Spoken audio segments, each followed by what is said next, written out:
이번 주말에 윤 대통령은 김건희 여사와 전통시장인 광장시장 그리고 강남의 한 백화점을 찾았고 개방 이후 첫 주말을 맞은 청와대 역시도 많은 관람객들의 발길이 이어졌습니다. 그런데 관람 신청이 폭증하면서 무료 관람권을 온라인상에서 돈을 받고 파는 일까지 생겼습니다.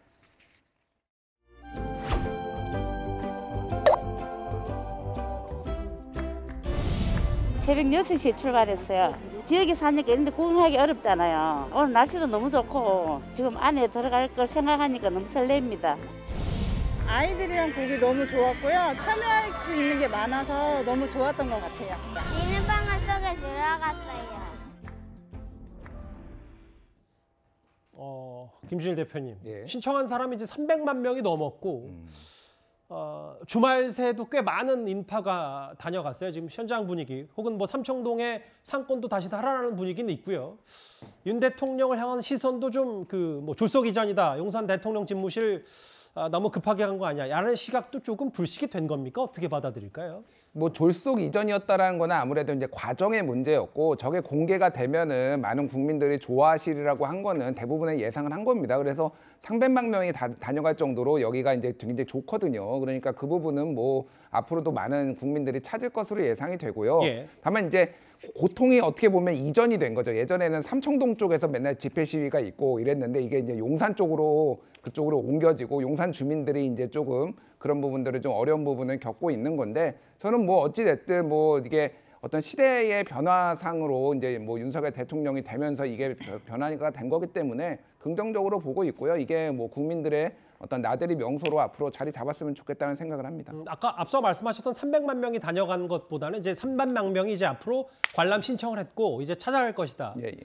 사실관계는 이렇습니다. 지금 보면 임대문이만 하루에 20통씩 온다. 한 부동산의 얘기도 그렇고 삼청동 인근에 카페 고객, 편의점 매출도 많이 늘었고 인근 상권들도 활기를 되찾았습니다.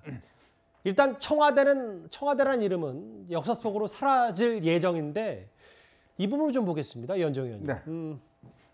다음 달 중에 이제 앞으로 대통령실의 이름이 발표가 되는데 오늘 저희 채널A 단독 취재한 내용을 보니까 뭐 K하우스, 국민의 집, 너나 우리, 용산대 뭐 여러 이름이 있었는데 일단 국민관이 가장 많이 이름이 오르내렸다 이런 뭐 보도가 하나 나왔어요. 네, 일단 뭐 저도 이게 여러 가지 생각을 해보는데 사실은 이제 이 청와대라는 이름은 굉장히 정치 중립적인 이름이에요. 그렇기 때문에 어떤 여야를 뭐 이쪽 정당이든 저쪽 정당이든 간에 뭐 청와대 이름에 대해서는 아무도 문제 제기를 하지 않습니다.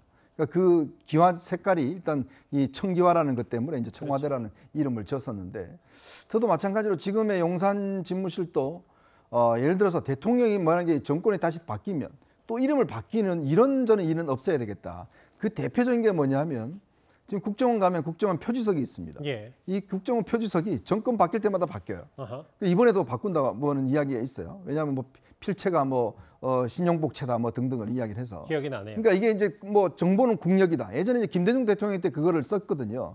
뭐 음제서이라고 양지를 지향한다 등등 있었는데 이게 이제 대통령이 바뀔 때마다 정권이 바뀔 때마다 계속 바뀌다 보니까 참 이 돌만 자꾸 바뀌는 거거든요. 마찬가지로 지금의 대통령 지금 집무실도 이게 자칫하면 이제 정권에 따라 좀 부담이 될 수 있는 즉 정당의 이름을 연상시킬 수 있는 이런 이름은 좀 피하는 게 좋고 더군다나 이제 국민들이 봤을 때 어느 정권에 있는 쓸 수 있는 이름 제가 그래서 생각이 잘 나지가 않습니다. 어렵지만 하여튼 그런 이름으로 정해야 되겠다. 그런 원칙만 정치 중립적인 국민관은 그럼 어떠세요? 이 의원님 개인적으로는요? 이제 국민관이란 게 국민관 이게 다 일반적인데 또 국민의 힘이 또 이게 있지 않습니까? 예전에 국민의 집이라고 이야기를 했었는데 예. 그러니까 이게 또 연상이 되거든요. 그러면 또 야당 입장에서는 이게 또 맞나라고 생각할 수 있기 때문에 아마 이 부분은 좀 국민들의 아마 여론을 한번 들어보고 예. 이런 공론화 과정도 거쳤으면 좋겠습니다. 이번 주제 마무리하기 전에요. 복귀영 대변인님 저하고 같이 화면 한번 보실까요? 주말 새 있었던 얘기 중에 그래도 또 야당에서도 여러 비판 목소리 나왔던 게 바로 이 부분인데요.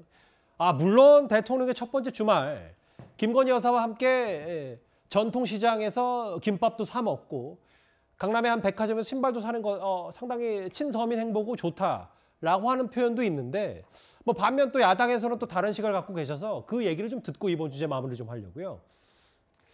그 두 가지 시각을 다 받아들였으면 좋겠어요. 예를 들어서 지금 취임 초기에 굉장히 일이 산적한데 주말을 이렇게 보내는 모습이 이해는 되면서도 또 한편으로는 일하는 대통령의 모습과는 좀 차이가 있다라는 걱정과 더불어서 또 한편으로는 이렇게 대통령도 과거의 권위를 떨치고 일반 서민과 똑같이 주말을 즐길 수 있는 이러한 평온한 대한민국이 되었으면 좋겠다라는 차원에서의 어떤 박수를 보내는 이런 모습들도 있는 것 같은데요. 예. 이 두 가지 시각을 어느 시각이 잘 됐다 잘못됐다가 아니고 이런 것들이 바로 국민의 마음이기 때문에 대통령은 사실 1분 1초의 모습도 자유롭지 못하다라는 어떤 그 표현 같습니다. 집무실 이전과 관련돼서 여러 관계들이 있는 청와대 개방 그리고 출근 시간 논란 여러 가지 얘기들 하나하나 핵심 내용 짚어봤습니다. 이번 주제는 여기까지고요. 다음 주제 윤 대통령 관련 있는 이 인물 얘기를 해보겠습니다.